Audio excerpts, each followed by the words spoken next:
وسلم نے جمعے کی صبح ایک لشکر روانہ کیا. اس لشکر کے اندر حضرت عبداللہ بن رواحہ رضی اللہ تعالیٰ عنہ کو بھی بھیجا حضور نے.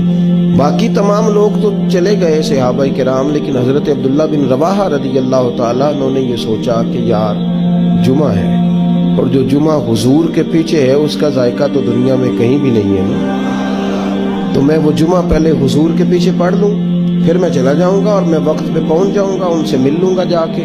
حضرت عبداللہ بن رواحہ رضی اللہ تعالیٰ عنہ جمعے کے وقت نبی پاک صلی اللہ تعالیٰ علیہ وسلم سے ملے، ملاقات ہوئی. تو محبوب نے فرمایا تمہیں تو بھیجا تھا. عرض کی یا رسول اللہ صلی اللہ علیہ وسلم میں نے سوچا کہ جمعہ آپ کے پیچھے پڑھ لوں پھر چلا جاؤں گا. تو محبوب علیہ السلام فرمانے لگے اگر تم میری بات مان کے صبح چلے جاتے تو تمہیں اللہ ساری زمین خیرات کرنے سے زیادہ اجر عطا کرتا.